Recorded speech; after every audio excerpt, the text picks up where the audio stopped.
Hello, welcome to Healthy Kingston, a health promotion and wellness program of the Kingston Board of Health.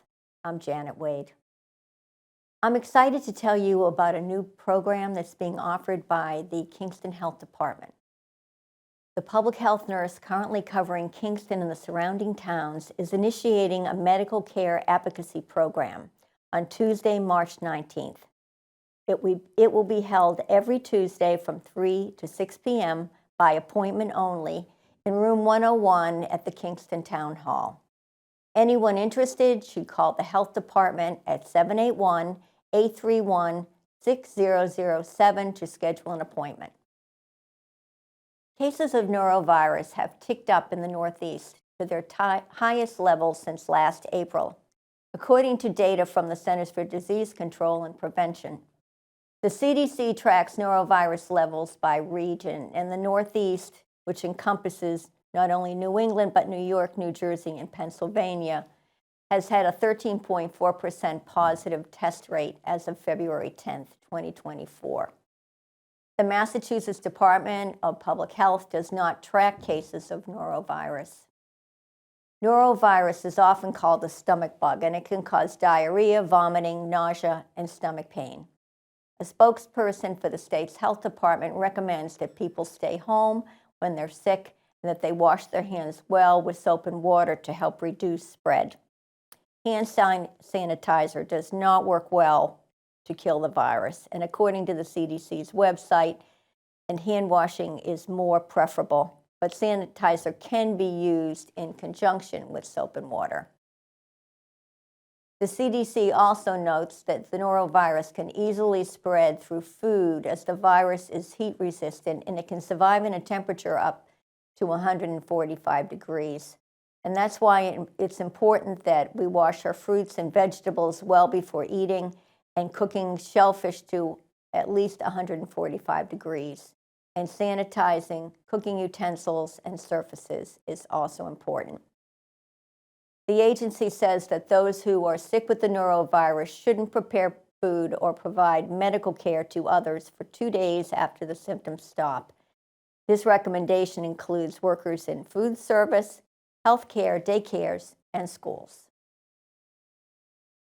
The best gift you can give your family is to let them know what your wishes are upon your death. When people are upset, they're under a lot of stress, they're in shock. It's very difficult for them to make decisions. And typically people want to meet your requests and they want to do what is befitting for you, and they want to do it as best they can in making your wishes possible. With that said, I would like to start out with the form of being a health proxy. A health proxy is the person who represents you when you are not in a position to give instructions about your own medical needs. There's a form where you can designate exactly what you want to have the health proxy do. Whether you want resuscitation, you want extraneous methods like to be resuscitated and to be on a ventilator, to have a feeding tube, or just to be made comfortable, be on pain medication. It's an opportunity for you to write down specific directives that you want to give this person who will be representing you when you're not in a position to speak for yourself. I have a number of questions here that you may want to consider when you're speaking with your healthcare proxy, and they cover your values, your wants, your needs, and how you would want that person to proceed on your behalf. So first, think about what's most important to you in your life. What makes life meaningful or good for you now? And then think about what's important to you in relation to your health. What, if any, religious or personal beliefs you have about sickness, healthcare, decision-making, or dying?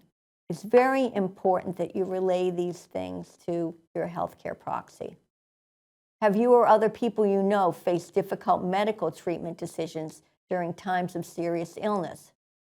How did you feel about those situations and any choices that were made? We can learn a lot from those situations. I know I certainly have with my family. There were things that maybe we would have done or maybe we would not have done if we had a chance to go back and do them again. Some people feel a time might come when their life would no longer be worth living. Can you imagine any circumstances in which life would be so unbearable for you that you would not want medical treatment used to keep you alive? Something to think about. If your spokesperson ever had to make a medical decision on your behalf, are there certain people you would want your spokesperson to talk to for advice? For example, family members, friends, your healthcare provider, clergy person, or any other people who you hold in high regard and value their opinion. Is there anyone you specifically would not want involved in helping to make your healthcare decisions on your behalf? That's just as important. How closely would you want your spokesperson to follow your instructions about care decisions? Versus, do you mention to them that they can do what they think is best at the time, keeping in mind what your main concerns are and interests are in taking care of yourself? Should financial or other family concerns enter into decisions about your medical care, particularly if it's prolonged? Are there other things you would like your spokesperson to know about you if he or she were ever in a position to make medical treatment decisions on your behalf? Any of you who've been in that position know what a difficult and stressful position it's to be in. And the more you are aware of your loved one's wishes, the more secure you will feel in the decisions that you make. The next thing I would like to discuss is a living will. A living will is a written legal document that spells out medical treatments that you would or would not want to be used to keep you alive, as well as your preferences for other medical decisions, such as pain management or organ donation. As I mentioned earlier, do you want CPR? Do you want artificial ventilation? Do you want feeding tubes? Whatever it is that may prolong your life. It's important that those type of things are written down. In determining your wishes, think about your values. Massachusetts does not have a statute governing the use of living wills. Therefore, there's no living will for the state of Massachusetts. However, the personal wishes statement can help you communicate your choices to your proxy.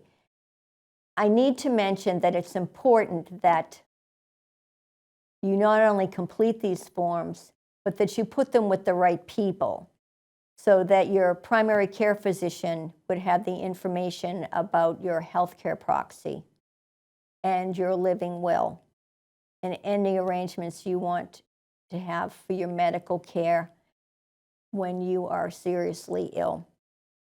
It also would be important for your healthcare proxy to have a copy of that as well. I would suggest that you have copies of that and the living will with your family, but also in a safety deposit box, special location in your house, places where people can access them, and also have your attorney have copies. I think it's also important to write down a number of things that you would want in the event of your death. I actually put together a notebook, having gone through this several times with my own family members. It keeps you steady, it keeps you focused, and it gives you a direction as to how the person wants to have the situation handled. So, firstly, who to notify, and who notifies those people? Their telephone numbers. The funeral home that you want to use. There are a lot of prepayment programs where you can actually go to the funeral home ahead of time and order your casket, pay for any funeral services, decide whether you want to be cremated versus having a burial. Certainly, it would be important to have a burial plot and ideally have that paid for. At your burial itself, at the service, Do you want to be seen, not seen, open casket versus a closed casket? All of these things are important.